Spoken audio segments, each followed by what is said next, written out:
2026 is around the corner and most of us failed at achieving our New Year's resolutions. We said we'd get abs this year, but we ended up with a belly like a pregnant woman. Yeah, that sucks. I know you want to have abs, but you know it's gonna be difficult, especially during this holiday season, so you push it off and pray to God that the future you is gonna make it. But what if instead of doing that, we start working out and when January comes, you already have that six-pack abs you've always wanted?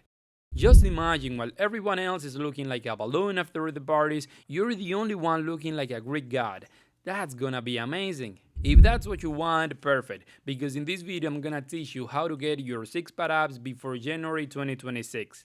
Let's begin. Getting a six pack is actually easier than most people think. The fitness industry has made everything seem so difficult that most people are just confused and don't have a clue about what to do.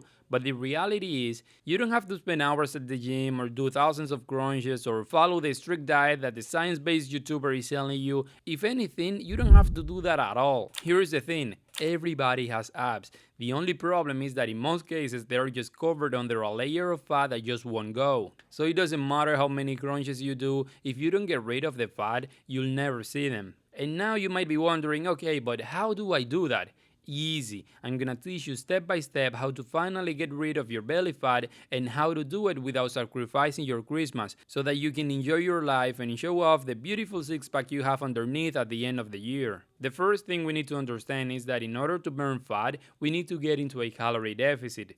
A calorie deficit is when you burn more calories than you eat. This is the most important and most neglected part of fat loss. In fact, you cannot burn fat without it. And as important as it is, and that I mention it in most of my videos, most people do not do it. But I know you will because you want to start the new year looking aesthetic as fuck. So let's keep going. A calorie deficit is the simplest concept when it comes to fitness, yet it is the most difficult part. We struggle to get into a calorie deficit, but not because we're lazy. Well, we kinda are, let's be honest. But it's most because we are surrounded by things that makes us fail. And this is even more challenging these days when it's cold, we don't move that much, and we are constantly bored and eating. So let me give you a few tips that will help you survive this Christmas season without eating like a bear before hibernating. If you feel like you're getting value from this video, please hit the like button. My goal with this channel is to make fitness easy again so more people can achieve the transformation they want.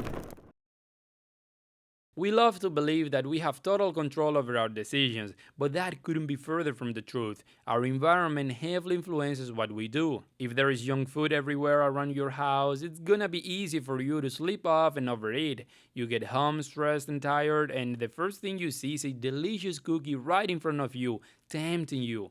Of course you're gonna eat it, and then you'll have another one. Ultra processed foods, refined sugar, and things like that are high calorie dense foods designed to make you crave more. So if you have them around your house, not only will your calorie intake increase when you eat them, but they will make you feel hungry and push you to eat more and more throughout the day. So get rid of those foods. Do not keep them in your house. If you want to have some one day, at least walk out of the house and earn it. Work for it. That way you'll feel more satisfied and it won't be as easy to binge. Now, I know we want to spend time with family and we'd love to have dinner together and all of that. So let me tell you my secret to eat what I want as much as I want without breaking my calorie deficit.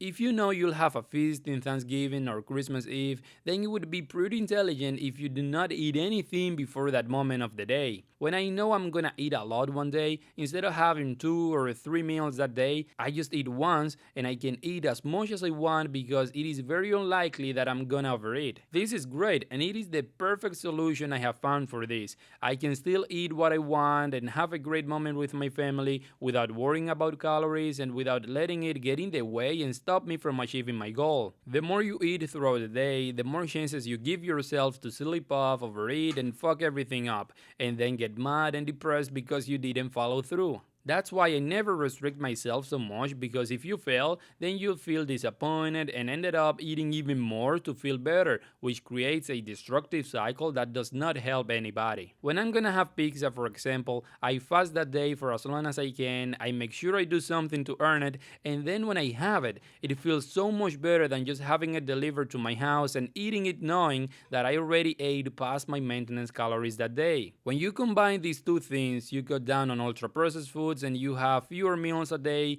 you're gonna see how easy it is to get and to stay in a calorie deficit. But now let's talk about exercise because without it, your abs will never pop. You can do cardio and that'll help you burn fat because it helps you burn more calories, but there is a problem with that. If you just focus on doing cardio while being in a deficit, you're gonna lose muscle mass as well, and your metabolism will slow down like crazy, and we don't want that. So what we need to do is to focus on resistance training. We have to lift weights, and it doesn't matter if it's at the gym or using your own body weight at home, but we need to stress our muscles and we must do it consistently. But keep this in mind, ab exercises are overrated. You can do them every once in a while to target your abs muscles, but when you do compound movements like squats, deadlifts, bench press, pull ups, and things like that, you also engage your core, and that helps you grow your abs. Your abs grow like any other muscle. You have to put them under stress, which will create micro damage in the muscle fibers, and then your body repair those fibers, making them thicker and stronger. But that doesn't mean you have to do thousands of crunches to achieve that. More often than not, I see people working abs every day without knowing that's actually detrimental for the development of their muscles. You need to give your body enough time to recover and repair the muscle fibers we damaged after training. I personally don't train my abs that often. Once a week, I do machine crunches, sometimes leg raises, and maybe once every 2 months when I find my roller reel, I do that as well. Just focus on lifting weights as you would normally do, train your abs but don't obsess about it, and once you get rid of the fat, you're gonna see your abs looking as good as you always imagined them to be. That's pretty much everything for this video. Subscribe to the channel if you want to have abs before 2026, and I'll see you in this other video where I'll teach you how to build muscle so fast that people believe you're on steroids. I'll see you there.